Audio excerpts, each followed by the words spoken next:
केंद्रीय मंत्री चिराग पासवान के घर का विवाद अभी तक सुलझा हुआ नहीं लग रहा है। विवाद बढ़ते जा रहा है। चिराग पासवान की बड़ी मां राजकुमारी देवी ने फिर से जो है ये इल्जाम लगाया है कि उनकी दोनों देवरानी लड़ाई झगड़े करती हैं।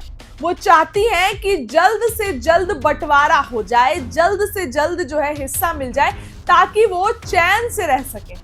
कैमरे के सामने मुरझाई हुई, काफी उदास जो है वो सभी बातों का जिक्र कर रही हैं, जो अन्याय उनके साथ हो रहा है, किस तरीके से पशुपति कुमार पारस की पत्नी जो है उनसे लड़ाई करती है। ये सभी बातों का जिक्र अब चिराग पासवान की बड़ी मां करते हुए नजर आ रही है। पिछले दिनों से चिराग पासवान के परिवार में जारी संपत्ति के बीच में राजकुमारी देवी का एक वीडियो आपने देखा जिसमें वो बोल रही थी, जल्दी से मेरे चिराग बाबू को बुला दो, वो आएंगे तो सब ठीक हो जाएगा।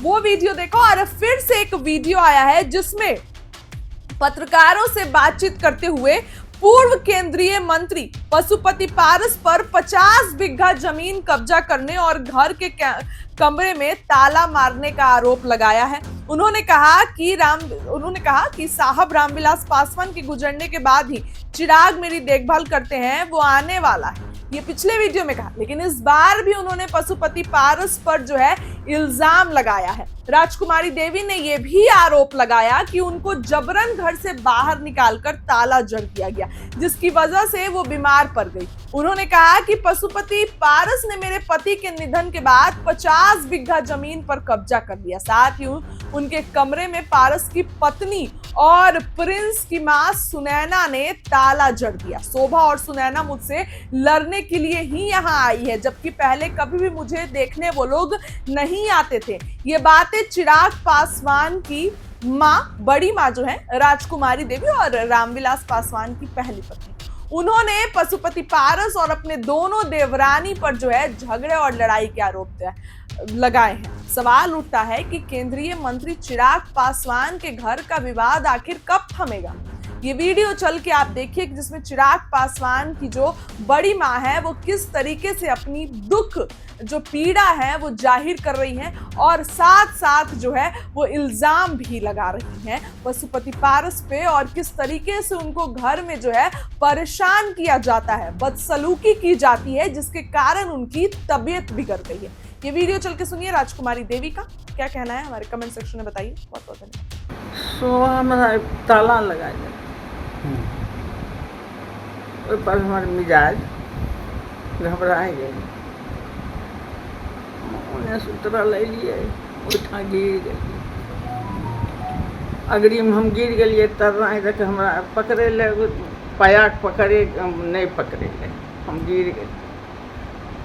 हमारे एगो चचेरा देवर रहती, हमारा पकड़ के पैर पजा के, बाप रे शंभो रे मिस्टी गे कोई रहबे नहीं करता। हमरा होश रहे नहीं है, नमाई खोलतिए क्या, हमरा कुछ आइडिया नहीं है। ई सब लोग अइले कहै छै ई नकल करै छै, ई तऽ ढंग ला दै छै, एकर मोन तबियत खराब छै, ढंग ला दै छै सब ई टोलोवला।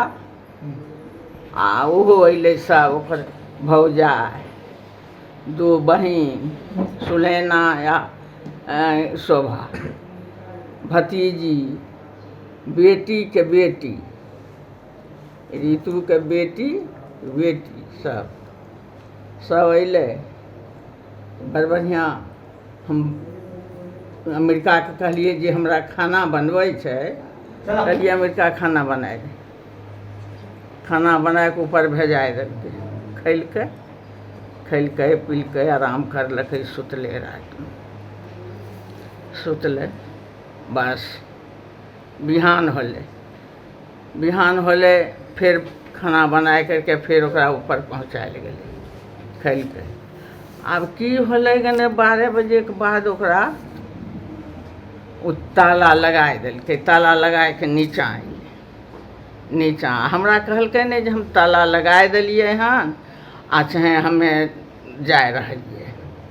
शेर कुछ कहीं अपना चुपचाप चलि गेलै तो हमरा जानकारी नहीं रहे कि उ ताला लगाए देलकै हैं।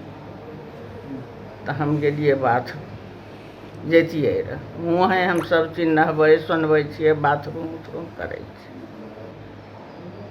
गिर गेलिए ओहि अगरी में तो वह पकड़लखिन। एतबे पर हमार तबियत बहुत खराब हो गए। तनि में चोट लगले कमर में लगले ये उंगली फूल गए। रात भर डॉक्टर रहलखिन हमरा पास में।